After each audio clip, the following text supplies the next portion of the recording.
పుట్టిన ప్రతి బిడ్డ, పెరిగిన ప్రతి బిడ్డ దీని ఇన్ఫ్లుయెన్స్లోనికి వస్తున్నాడు. ఈ తోట, ఆయన వేసినటువంటి సుందరమైన ఈ వనం, భూమి ఆకాశములు అనే ఈ భవనం, అందులో మనం కోల్పోయినటువంటి భూమి ఇప్పుడు మనకు కనిపిస్తుంది. భూమి కోల్పోయినటువంటి మనుష్యులు సేవకులై, ఎవరికి? శోధకునికి సేవకులై బ్రతుకుతూ ఉన్నారు. This is the problem.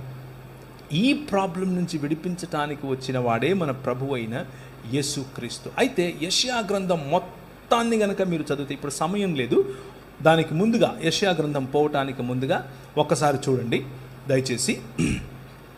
హబక్కూకు గ్రంథము 2వ అధ్యాయం 18 నుంచి చదువుతున్నాను.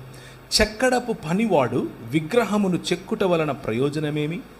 పనివాడు మూగ బొమ్మను చేసి తాను రూపించిన దాని యందు నమ్మిక ఎంచుట వలన ప్రయోజనమేమి? అబద్ధములు బోధించు పోత విగ్రహముల యందు నమ్మిక ఎంచుట వలన ప్రయోజనమేమి? కర్రను చూచి మేలుకొమ్మనియు, మూగరాతిని చూచి లేచి పొమ్మనియు చెప్పువానికి శ్రమ. అది ఏదైనా బోధింపగలదా? అది బంగారముతోనూ వెండితోనూ పూత పూయబడును గాని దానిలో శ్వాస ఎంత మాత్రమునూ లేదు. అయితే యెహోవా తన పరిశుద్ధాలయములో ఉన్నాడు, ఆయన సన్నిధి లోకమంతా మౌనముగా ఉండుడి.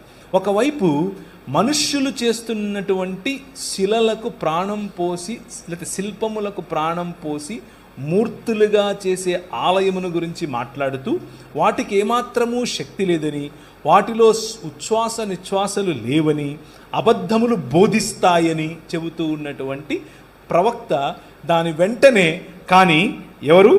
ఆయన యెహోవా తన పరిశుద్ధాలయములో ఉన్నాడు అని చెప్తున్నాడు. ఆయన తన పరిశుద్ధాలయములో ఉండి ఈ ప్రపంచమంతా కూడా మౌనముగా ఉండే విధముగా రాజ్యం చేస్తున్నాడు అని చెప్తున్నాడు. ఈ మర్మాన్ని అర్థం చేసుకునే ప్రయత్నం చేయాలి. Let's unpack this a little bit more.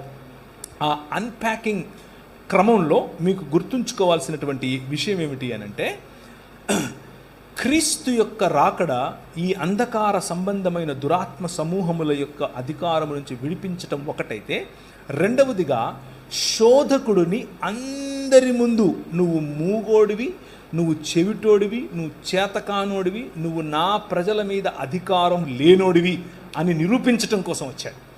ఆయన శిలువ రక్తము చేత ప్రజలను తన తండ్రితో సంధి చేస్తూ ఈ లోక సంబంధమైనటువంటి అధికారములన్నిటినీ శిలువ మీద బాహాటంగా వాటి యొక్క ఓటమిని ప్రదర్శించాడు. That is what Jesus is doing. యేసుక్రీస్తు చేస్తున్నది అది. భూమి ఆకాశముల యొక్క కలయిక.